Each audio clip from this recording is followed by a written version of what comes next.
Alyson, this is your second year to curate ArtNow, so we'll start with you. So tell us a little bit about what the purpose or the concept behind ArtNow is. The purpose of ArtNow is to create a survey of contemporary art that's happening in Oklahoma right now. So it involves site visits, studio visits, traveling through Oklahoma, really getting a grasp of what artists are doing in Oklahoma, and putting together a cohesive exhibition to show Oklahoma City. We were given an opportunity to show art that hasn't been seen by this audience, so we I think we really wanted to make it interesting and make it new and make it fresh. And that's just it wasn't until we put our list together that Jennifer said she realized that no one had been shown an ArtNow before, so it's definitely going to accomplish that new, fresh feeling. And I think it also lends kind of an excitement to the exhibition itself, because the list has been published for a few weeks, and so artists that I know in Oklahoma City that have seen the list are excited to come see the show because they haven't heard of any of these artists. So it's going to be a real treat for the audience, I think. Yeah.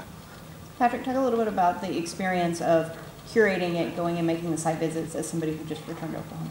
Okay, well, I have to thank Alyson because she was a huge introduction to lots of artists that are in the show. And so that was a curious position for me, being kind of tasked with this, to organize an exhibition and not really being super aware of a lot of the artists that are working in Oklahoma. And so that was kind of a gift.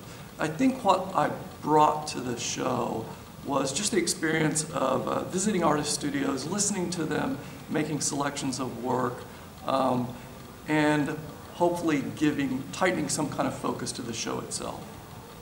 Well, just with what we saw with the sneak preview that we just finished, and the artists that were here, there was a few of the artists here. It seems like there's quite a bit of a cross-section of artists at various stages of their career, various ages, various demographics. Was that an intentional thing, or did it work out? I would say that it just kind of worked out. It is something, I mean, I was trained, when I was curating the Capitol Galleries, I was trained to look for a diversity in media, a diversity in age, a diversity of culture, all of that. And so it kind of comes as second nature in doing it. And we did want to make sure that we had a diverse selection of artists. But again, as we were putting it together, we realized some of these are real emerging artists, and some of them have been at it for 40 years. So I don't think we realized exactly how diverse it was until we got it all together. No, but I think that kind of inclusivity gives nice context for artists, especially artists who've been, like Margaret Roach Wheeler, who's been at it for several decades. That's a real gift to a younger artist, to be able to show alongside her with the experience that she has. But it's also exciting for her because it gives different context to her work too. And so I think that's one of the successes of the show.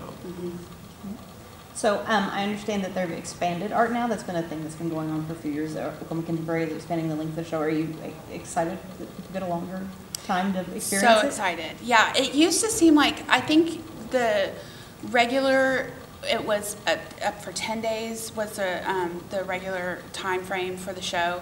And so it was up, you had about a week to see it or come to the party and buy something. And we really put a lot of work into the show, and all of these artists did as well. And so to know that they're up for a standalone 2-month exhibit is really exciting, and it'll widen the audience of people who get to see it.